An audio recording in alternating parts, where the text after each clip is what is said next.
See, now we're just trying to be obtuse. Who named that band Flotsam and Jetsam? They are an American thrash metal band from Phoenix, formed in 1981.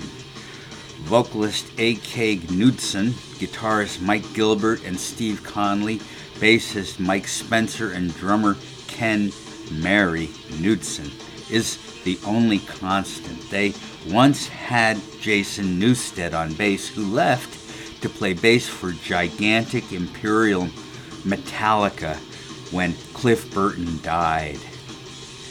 I'm told Burton was a pretty good bassist.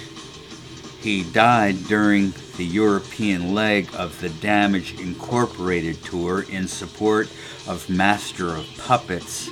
On the tour bus, Burton was sleeping when the bus skidded off the road in Stockholm, Sweden. Oh, I hate when that happens. Only Burton died, though. The bus driver said the crash was caused by a patch of black ice. James Hetfield later claimed that the driver was drunk. He also stated that he had walked back over the road and there was no black ice. The temperature was 2 degrees above freezing at the time of the accident. The driver had fallen asleep, but no one could prove it. There were no charges. So, whoever stepped into his shoes must be someone pretty special. Flotsam and Jetsam used to be called Paradox, which is a much better name if you ask me. Jason Newsted had answered an ad for a bassist. Jason had come to Phoenix with his band Gangster from Michigan on their way to California. Gangster broke up in Phoenix. Phoenix is a tough town. The name Flotsam and Jetsam was chosen because of an early song they wrote inspired by J.R.R. Tolkien's The Two Towers. So, I left a lot of that out because it was very confusing. If you want details, go look them up. Somewhere you can do that.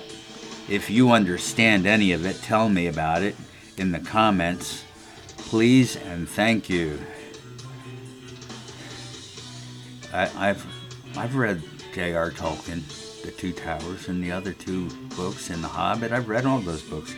Not for a long, long time, because after they made the movies, why read? Why read it? It's all, so, why read Game of Thrones? TV's just going to do it. I'll tell you why. Because the books are better. That's why. Flotsam and Jetsam did local clubs in and around and finally made their way to California and did more of the same. Metal Blade Records once again grabbed the new guys, and the next thing you know, they have an album, Rock is Saved. Whew.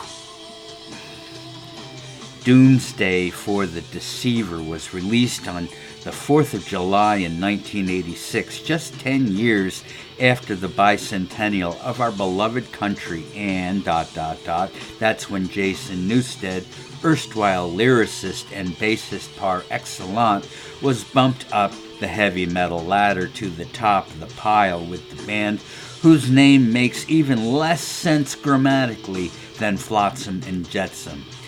Metallic sounds like aluminica, copperica, ironica, leadica. Well, I'm getting carried away before I have to be. Metallica, it's like a metal that gleams or glints. I don't know. They're a big band. A lot of success. I don't listen. I'll try to listen to Flotsam and Jetsam, though. And I'll try to come up with something I can hang my tin hat on. Hold the phone. If I don't keep moving my feet, will I fall asleep? Will I? I guess it depends on if I had a good night's sleep last night.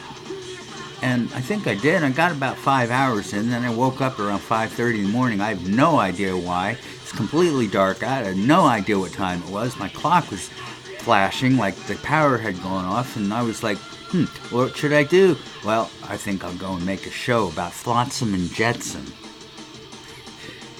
The first thing that ran into my mind, just like boom, Flotsam and Jetsam needs a show on who named that band.